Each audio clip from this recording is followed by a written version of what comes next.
Hello, everybody, and welcome to Bright Founders Talk at Temi. Temi is an international software development company that designs, builds, and delivers software for sustainable businesses and promising startups.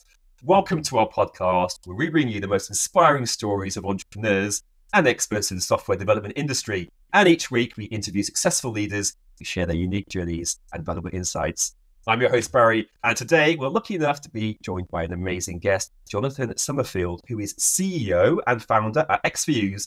Hello, Jonathan. Welcome to the podcast. Hi, thank you for having me. How's your day going? The summer's finally here in the UK, right? Yeah, it's behind the clouds at the moment, but it's here. It's coming. So firstly, thank you so much for taking time out of your day to speak with us. We know you're really busy. Before we start, for someone who doesn't know you, can you tell us a little bit about yourself and the company that you work at? I've been very lucky to have spent time at some global brands working for them. So I started my career, leaving university, I started my career at Marks and Spencer. I was actually a merchandiser, started in menswear and babywear, buying products for them and selling them in shops. That was my initial part of my career. I then moved into technology at Marks and Spencer, into the technology department, because I thought it might be cool one day, and I think it is now. So I got trained up on the graduate scheme at Marks and Spencer, then spent my time at a branding consultancy, and then I moved to Tesco. And at Tesco, I was there for quite a few years, driving a lot of their architecture and design in the technology area for initially non-food and then across the business, and then helped them with their international operating model across the world, and spent a couple of years as well in Tesco.com. And then went to be CTO at Ladbrokes, where I was there for 4 years, driving a lot of their digital transformation programs. I'm married, got 3 kids, up till recently had a dog, actually not anymore. But that's me. I now have run Zytec for 10 years, and here I am. So you've talked a little bit about your past history. What is the story of how Zytec and XViews was founded, and what inspired the vision behind it? Yeah, I guess when I first started, I didn't think I'd be where I am now. And I think a key lesson for anyone looking to do a similar job, you never really have. You might have a vision, but actually it never really ends up that way. My history enabled me to experience technologies across very large retailers and betting and gaming businesses to see how technology can drive business change and business growth. At the end of my stint at Ladbrokes, I decided that actually I want to go it alone and try and deliver what I've been delivering for many customers, or at the time I was an end user in effect, and trying to give my experience or use my experience to drive technology strategy for other businesses. And I started Zytec doing that. It started off as an advisory business, and I was lucky enough to be called on by a few people that I'd met during my journey in my career. They were asking me to come and help them drive their IT strategy, the technology strategy in the businesses that they were working in. So I started with quite a few, mostly retail businesses and some betting and gaming because of my history and my experience. So I went in as an advisor, as a technology advisor doing strategy work. And then quite quickly, while I was doing that, they asked me to actually build what I was suggesting as a strategy. So, great, love your strategy, love your roadmap. Can you build any of that?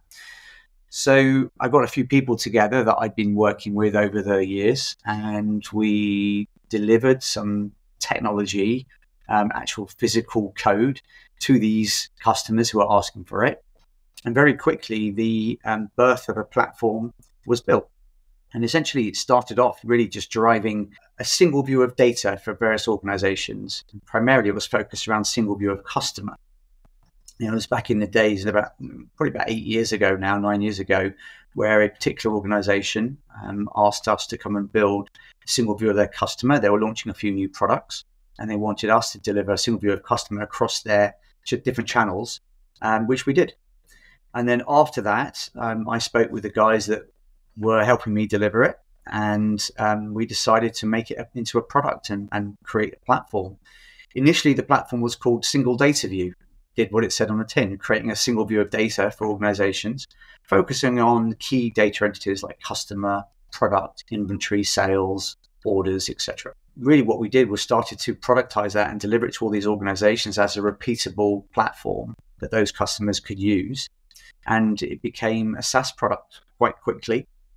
But when I started the business, that was never the intent. The intent was just to be an advisory business, and then very quickly moved into delivering a platform. So it wasn't by accident. We did think about it, but it was never the intention when we first started out. So, our vision was just to carry on initially doing an advisory. I say we, the people that I was bringing into the business, and then it became a platform company, and now we're a SaaS company selling technology to different organizations.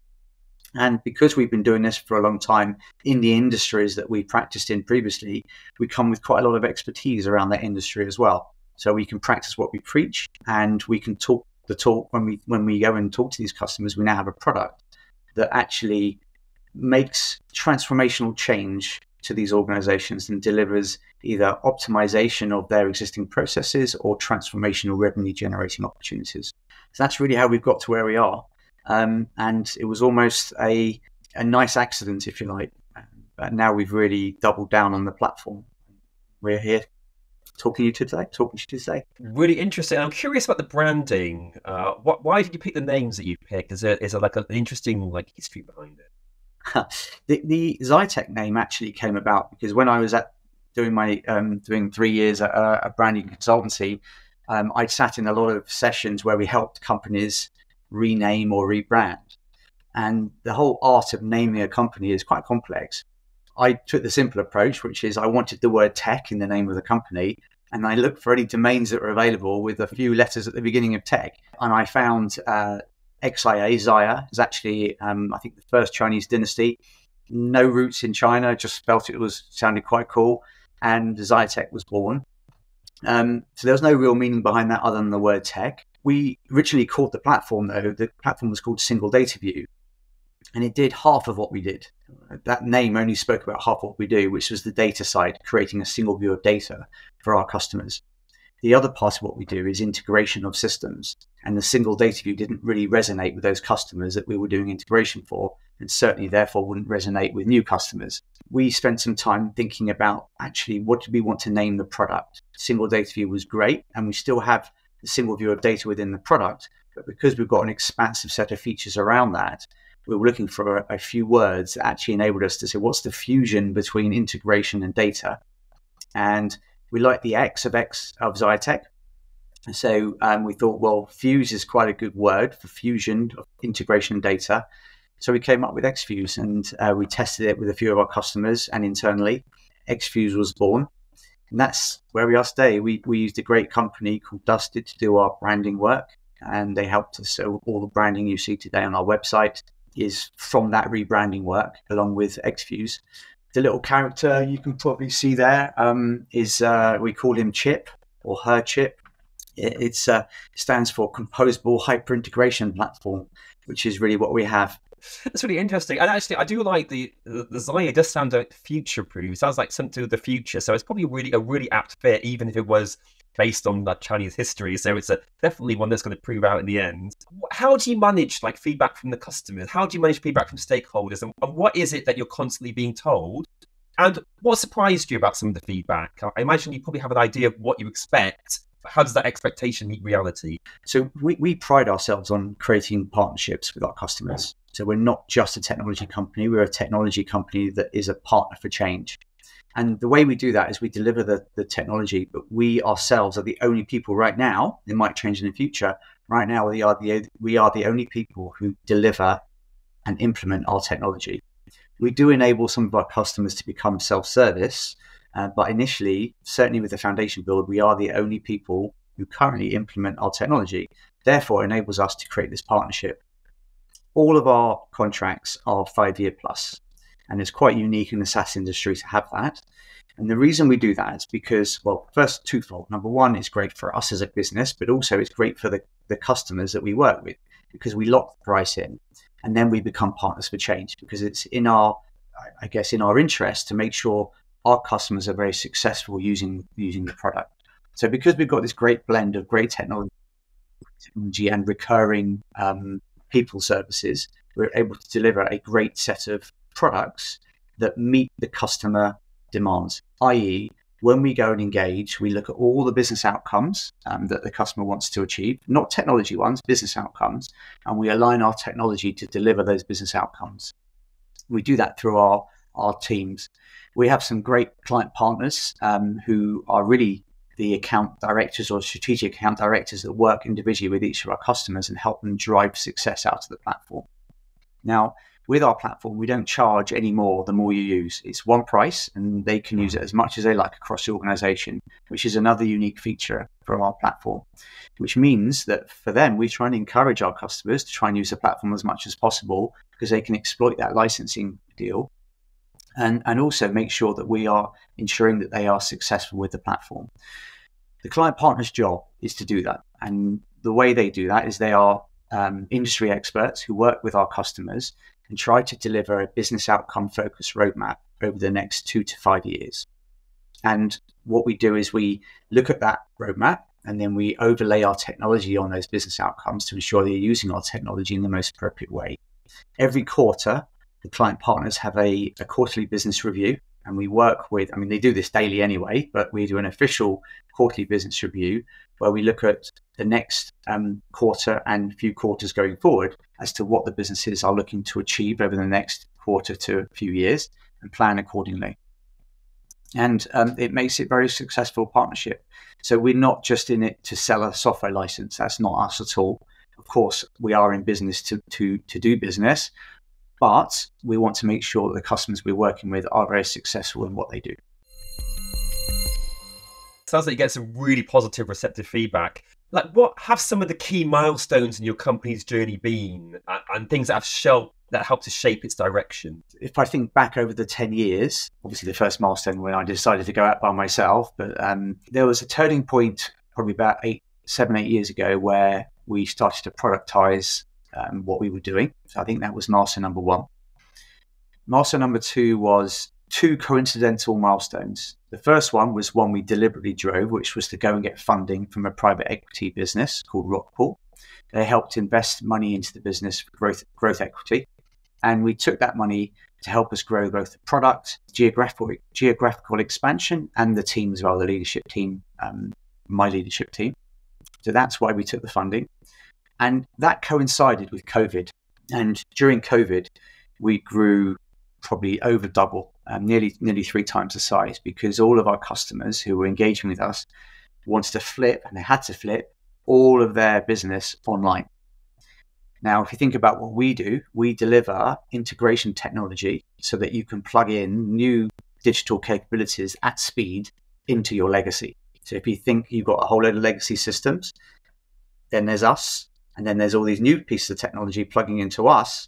We do all the conversation with legacy, and we also talk to all the other new digital capabilities. We are the glue, the middleware in between all this. Now, during COVID, everyone wanted to suddenly deliver new digital capabilities. Well, the only way they could plug them in at speed was using a piece of middleware like us. So we enabled quite a few businesses at speed to deliver these new digital capabilities very, very quickly and rapidly. So it coincided with our investment, which was great because it means we could go out and hire, and we could develop the products that these customers could actually deliver quickly as well. And I think it all fell into a natural storm, if you like, which was a perfect storm that we couldn't have foreseen with COVID. Even if COVID hadn't happened, we still would have had that good milestone of getting the funding. So that was about 3.5 years ago. And since then, I would say the signing of new contracts with very large retailers has really helped us. There aren't real milestones. They are in our minds, but I couldn't point back to which one actually catapulted us into our growth. But since we took the funding, we've grown 4 times. And I think that's probably the single biggest milestone that helped us. I'm sure COVID helped us along, but we're no longer in a COVID era. So therefore, post-COVID, we're still doing very well and still growing. Probably not as fast as we did during COVID, but that was the key milestone, I would say, look back on. And I think now where we are, we're in a bit of an inflection point where we've really invested in the product. And the next couple of years is going to be a real growth period for us because we've developed and are still developing the product to enable other partners and our customers to be true self-service. Now, it's a bit of a hard thing for us to swallow because I don't want to lose the engagement we have with our customers. I still want us to be very much ingrained within the delivery of technology, and we still will be. But the actual heavy lifting, we could actually farm out to partners now because we're not a services company, we are a technology company, but we will still have the core of the business that we have right now, and we may expand and scale through partners. We'll also land and expand and scale through our customers delivering their technology they get from us. But I don't want to lose that personal, interpersonal relationship we have with our customers. I think COVID had a massive impact on lots of different businesses, and it's good that you were already well placed to take advantage of it. Sounds like you were in the right spot at the right time, even if inevitably you still would have had the same result. It just gave you a little bit of a kickstart, didn't it? So that's kind of like the past and where you are today. So if we're looking at the present, what kinds of tech trends are currently catching your attention within the industry, and like what are the driving factors behind their significance? I will talk about probably 3, if that's okay. Yep. So to do that, I've got to give you the context of the business. Right? So what do we do as Xiaotech? What does XFuse do? XFuse is split into 3 core modules, and it's a very modular system, so you don't have to deploy all of it. But the 3 core modules are the following. Number 1 is our integration technology. It allows a company to take our technology and plug in lots of other technologies into our middleware. So it enables e-commerce platforms, ERP systems, point of sale systems, CRM systems, warehouse management systems to talk to each other very rapidly, because they all come from different vendors and some of them are legacy. We are the translation point of those systems talking to each other. So that's the first one. Number 2 is we create from that integration technology, we extract the data and create a single view of data: customers, inventory, products, sales, orders, locations, suppliers, etc., assets. It's a very unique way we do it, and we capture the very raw transactions. There's a very technical way we do it. We have a very strong, what we call event processing and event-based architecture. But from a core module, there's the integration, single view of data, and then what can you do with that single view of data? Or you can create very near real-time data and analytics environments, data warehouse, data lake, analytics, visualizations, dashboards, AI and ML capability. Because once we've got really good integration, you've got really good data, well, what do you do with that data? Not only can you share it across the other systems, you can also share it to end users, enable them to what we call democratize the data across the organization, and they could consume that data through dashboards and AI. So they're the 3 modules of the platform.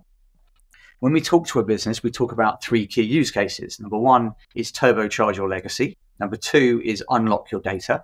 And number 3 is accelerate your digital transformation. So if you think about those 3 things and the 3 bits of technology that we do, the use of that technology can be so vast. We have on paper, we have written down probably 200-300 use cases that any organization can use our technology for. The trends that I see emerging now when we talk to businesses, the biggest single trend, certainly in B2C and B2B2C as well, is the way that those companies, retailers, B2B brands are trying to drive personal relationships with customers. How do they personalize and enhance that customer experience? That is a big trend that has happened over the last few years, really coming to the fore now, because a retailer is a retailer and they differentiate by great products, but actually what really differentiates them is the way they interact with a customer. And my time at Tesco taught me that, right? The more that you invest in the customer, the better that relationship will be. Caution to invest in the product and price, but customer relationships is the single biggest thing that will drive customer success. So how do you enhance that customer experience? That's trend number 1. And would it be an upward burning trend? Yeah, absolutely. And it's going to continue. The techniques for driving that will change, but that is one key trend within the industry. And you need great technology to deliver that customer interaction. The second one for me is, as we deliver new technology across those organizations no longer want to wait 2 years to deliver a new piece of technology. So it used to be, when I was at Tesco, we used to do these big 2-year programs, delivering a new ERP, some of them longer than 2 years, some of them 3 years, 4 years. A business cannot stand still now while those new pieces of technology are being driven. So those big beefy programs are rare now. I still see them happening at big manufacturing companies, but for those companies that want to be nimble and want to engage their customers very, very quickly and want to turn towards new trends in technology very quickly, you can't do that through big beefy ERP transformation programs. Right? It just doesn't happen. You can't wait that long. The business cannot stand still. Therefore, what we see now is a trend towards what we call composability, composable architecture. And what is composable? It's what we used to refer to back in the day, many years ago, called best of breed. Right? You break down a business into unique functions and capabilities, and you find the best of breed technology to meet those business capabilities. They could be very small, discrete pieces of technology, and the composable trend is growing. So right now, there is a new alliance called the MACH Alliance, MACH. MACH stands for Microservices, API, Cloud Native, Headless, right? Ignoring what the words stand for, what it stands for as a concept is that ability to deliver best of breed, MACH-based technology that enables you to, as a business, as a retailer, or as a B2B2C, or as a B2B, B2D, whatever, enables those companies to derive new technology through that organization and new change as a result of that technology very, very quickly. Because you take those best of breed products and you plug them into your organization. Now, for us, it is the best thing that could possibly happen to a business like ours, because what do you need when you're plugging in those new pieces of technology? When you need a piece of middleware to enable you to plug those new technologies into your business. Because trying to plug a new e-commerce platform into your legacy ERP that is on the mainframe or on an AS400 or on a very old piece of kit, or only talks in flat files, and your new e-commerce platform talks APIs, well, that doesn't quite match. What do? We sit in the middle, enable the e-com platform to talk to your legacy systems in a graceful way. And we do all of that undifferentiated heavy lifting. So it enables the MACH-based composable concept to deliver at speed to these organizations. A lot of these technologies talk APIs, right? The ability to plug and play new technologies very quickly. And but you still need the ability to, and no retailer really comes along as a greenfield. Right? There's no real greenfield retailers unless they're doing a complete end-to-end change of technology. But even if they are, they still go through this transition phases where a bit of legacy is being swapped in and out. So you still need the ability to translate between new and old. Even between new and new, some of these Mac-based composable applications don't talk to each other in a very easy way. You still need to do that. And thirdly, for us, you also need to extract that data and use it in a useful way. Because you're plugging in new technology, those new technologies talk different languages. They all are producing different pieces of data. For example, if you're a omni-channel retailer, you're going to have 5 or 6 different channels to which the customer can talk to you, right? Customer can ring up customer services. They may receive a newsletter.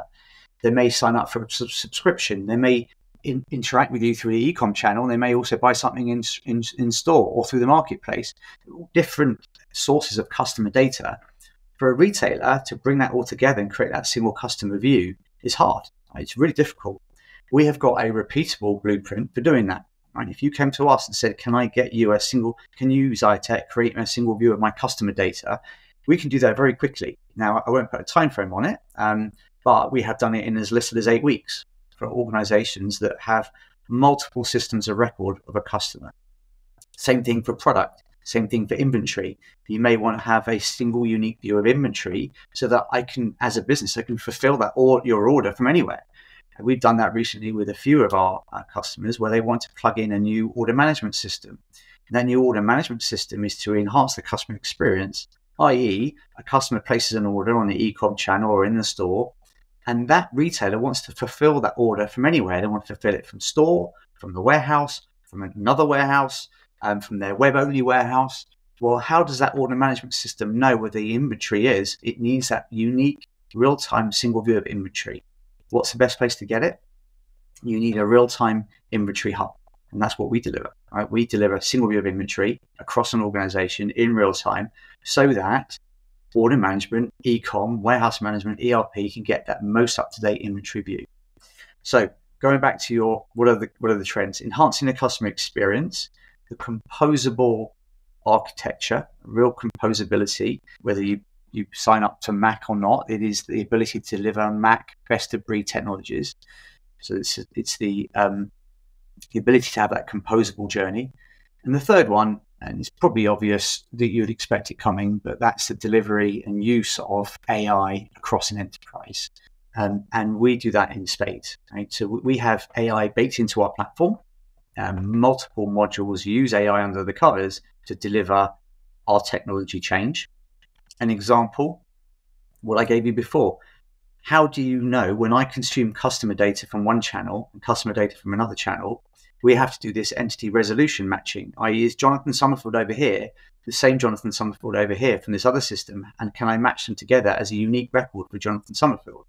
Well, you can't go through millions of records and do that well, you can if you employ an army of people to do it, but why not use AI to tell me if I've got that right pattern matching, have I got the right entity resolution? So we've got an entity resolution engine built into our platform to enable you to have that single view of inventory, product, customer, etc. That's an example of us using AI within our platform. That's helped us deliver new capabilities to our customers, but also the delivery of AI for our customers to consume. So how do we enable our customers through AI? Well, if you take a retailer, very easy to look across a retailer value chain. You've got customer marketing, merchandising, supply chain, finance, stores. How does AI apply to each of those channels, each of the value chain within retail? Well, for example, take customer marketing. How can I apply AI to the data that I'm receiving from the customer marketing channel? So I can apply AI by using things like segmentation models. So how do I deliver great segmentation to that business? Do they know which customers live in which segment so that they can target them better? They can personalize the journey. Well, that is use of AI to deliver segmentation. In supply chain, we do inventory optimization. We do sales forecasting. Well, that is using AI models to deliver the right forecasting algorithms, for example. Now, in the past, people may not have wanted to use the label AI, but with the popularity of AI, people are embracing it. Companies like us are embracing AI as a terminology. We are using AI internally and externally for our customers to use. So I would say those three trends would really, for me, be the key. Just before we do come to the end, could you give some advice to people, maybe upcoming entrepreneurs, people who haven't walked your path, but don't have your experience? What advice would you give to them? Probably the single thing that I remember and resonates from my early career, I was talking to a woman in Marks and Spencer and we were having a good conversation, and I said, I wish I'd done this. And she turned around to me and said, take calculated risks. And it resonated with me because everyone wants to take risks. They might be risk averse and maybe not go down that path. But if you take a calculated risk, you know that it's going to push the boundaries a little bit. Just take that calculated risk that if you take that risk and it fails, it's not going to end in disaster. Don't take disastrous risks, right? Because that really could end in a real cataclysm of events that you might not be able to control. But taking the calculated risks, I think, for me, is the biggest thing that I did. I took a risk leaving my career, going through the different stages of IT and achieving an IT director position. For me, I thought that would be the pinnacle. And then I thought, you know what? Not quite what I thought it'd be. A lot of politics, wasn't really doing a lot of transformation stuff. Well, I'm going to take a calculated risk and I'm going to go out on my own. Right? And it was a calculated risk because I knew if it didn't work, I could still do contracting or go back to another job. It was a calculated risk because at the age I was doing it, I was still able to go out and get another job somewhere. And I would say that is number one, take calculated risks. I think aligned to that is don't be afraid to try new things and fail, because you can only really learn from your mistakes. You can't learn from doing stuff that happens to go in a particular trajectory of success. Of course, that will be something that you might think you can repeat and do. You might have just been lucky, right? But actually, if you do something and it fails, you've learned from it. You've learned something.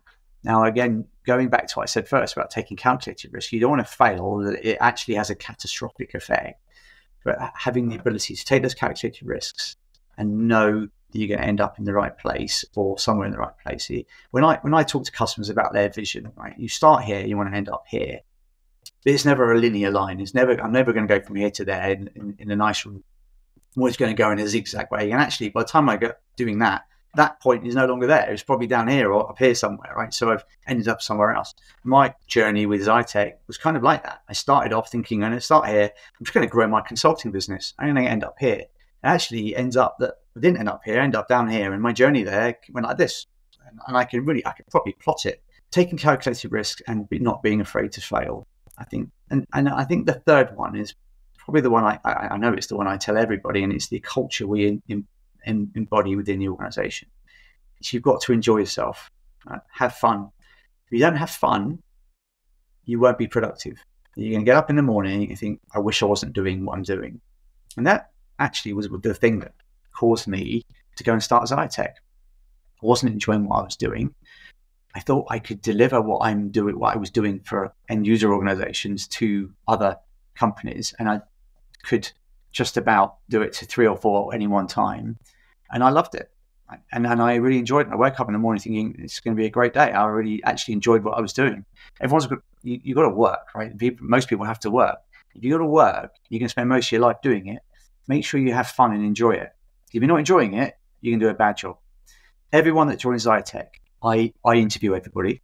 Number one, it sounds ridiculous, but I have to, because I want to make sure they embody the culture, and for them to have access to me and tell them they've got access to me. The one thing I say, which is consistent across every single interview and every single time I meet these individuals when they start working at us as well, I tell them I want to have fun, because if you're not having fun, you will not be productive. You won't enjoy it. You'll leave. You have bad experience. And I want everyone to have a lasting memory of working with Xiatec.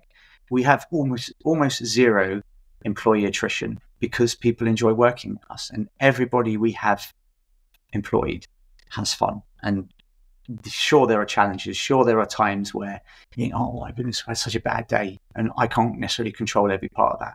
But I want to create an environment where you can have fun. We have town halls every month where we try and encourage people to come to the office. We have a bit of Prosecco and whatever cheap wine I can get. Sometimes we have proper champagne if there's been a good event. But I'll make sure they have fun. And every quarter we have a social. We treat our staff very well, and they enjoy working at our company. And you talk to anyone at Xiatec, I hope they'll all say the same thing, that they have fun. I would put that over and above taking calculated risks and failing fast. Having fun for me is the single biggest thing. I would say if you're not having fun, think about what you're doing. When I talk to people about the places they work, people don't tend to resign from the companies. They resign because they're not enjoying it. They resign because they don't get on with their boss or their colleagues. Well, what it boils down to, are you having fun? Are you enjoying it? No one loves to work. I mean, some people do.